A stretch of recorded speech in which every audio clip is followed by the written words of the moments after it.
Hey guys, welcome back to my channel, Eating with Aldene. Thank you so much for joining me. Now today, I'm finally throwing down a highly requested video, jerk chicken and rice and peas. Make sure you guys are locked in, subscribe, and stay tuned.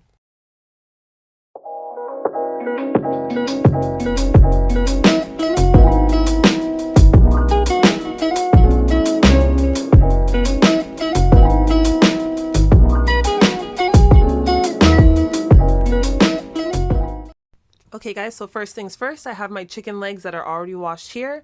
I just cut off the back so you can see there's like the backbone is not attached to the chicken, as well as like the kidneys and any other organs are removed.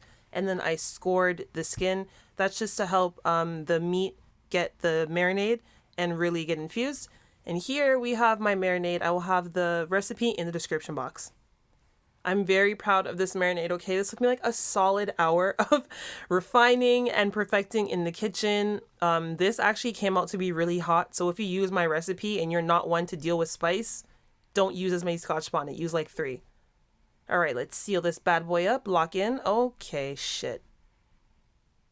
All right, so with the remaining marinade that didn't spill, I just threw it into a Ziploc bag that had my clean chicken, and this is in a clean sink, so don't come for me because I am not the one. I don't play that shit over here. We don't do that around here. So in my clean sink, I have the bag of chicken and the jerk marinade, and I have labeled and dated this just so that way I know how long it's been in the freezer, and that way I have less food waste and more accountability. So I'm using the bag as a means to marinate it. In other videos I've spoken about using this method as well if you don't want to touch the meat. Especially if you're handling something hot like scotch bonnets, you may not want to touch it directly, and definitely don't touch your face after. So now I have this and I'm going to flatten out the bag so everything can freeze evenly. Pop this in the freezer, and then that way I can thaw it out the day before I want to cook. So for my rice, I start off with basics. So that is green onion, garlic, and scotch bonnet. Keep the scotch bonnet whole. Do not bust the scotch bonnet because that will be fatal. So now I've added my cup of soaked red kidney beans that I had soaked overnight. And I'm adding to that all my fresh herbs. I let that boil. So I brought that up to a boil, excuse me. So that took about 10 minutes or so.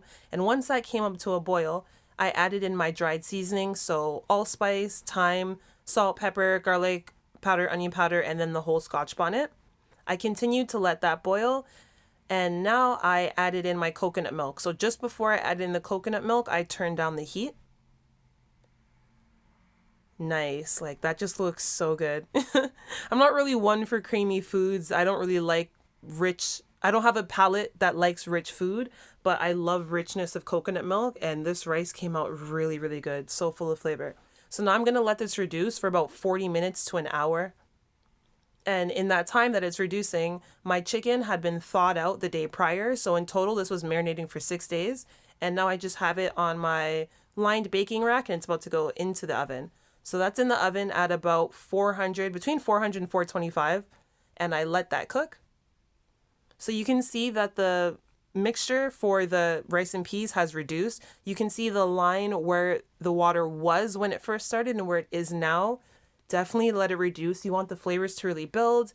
You don't have to cook this too long, and you don't want your peas to get too mushy, but they have enough fiber that they can withstand a long cooking process. So now I'm adding in my rice. I didn't add in all of it because I misjudged how much rice I needed. Actually, I didn't misjudge how much rice I needed. I let this reduce longer than I had intended. So I didn't want to dilute the flavor by adding in just fresh water to top up the level so that I would have enough to cook the rice in. But you definitely can. You definitely can add in water. If you've let yours reduce too long and you don't have enough liquid to cook your rice, definitely add some water. Just know that it will dilute the flavor a little bit. It won't be as concentrated, but it's really not that big of a deal. So now I've added in the rice, making sure everything is well incorporated because I don't want pockets where there's like just rice or just peas. I want to make sure everything cooks evenly. And rice doesn't take that long to cook. So the majority of the cooking process is done, and you definitely don't want to overcook your rice. So now I'm going to pop a lid on this, and I'm going to let this chill out. Sorry, I'm going to add in my scotch bonnet because I had removed it once it was boiling before. And now I'm adding the scotch bonnet back in. Going to pop on the lid, turn down the heat low, and I'm going to just how you would normally cook rice. So I bring it to a boil. Once it boils, I turn it low and let it steam. So about 30 minutes max. The chicken is looking good. You can see it's getting crispy. Look at that skin. Look at that skin. And honestly, for oven jerk chicken at home, this is really good quality. I didn't use any oil when I cooked the chicken. I think this wire rack that I have is Gotham. You know those like Gotham Steel infomercials? Hey, Gotham Steel, it's hard as a rock. Right. So this Gotham Steel shit is A1 though, because air circulates the chicken properly and the oil drips off. It is nice and crisp. You want a nice blackened skin and you want that char on jerk chicken, because if your shit is light, you did not cook it right. Yes. The rice is finished cooking. Look at that. That's how your rice and peas should look. Like there's no time even on the stems. At this point, please pick out your time stems. Signed, all Caribbean children. Hate eating rice and picking out time stems through my teeth. Delicious though. And here's the final product. Yes. Look at this. So I fucked up because I didn't make gravy. I actually completely forgot to make gravy.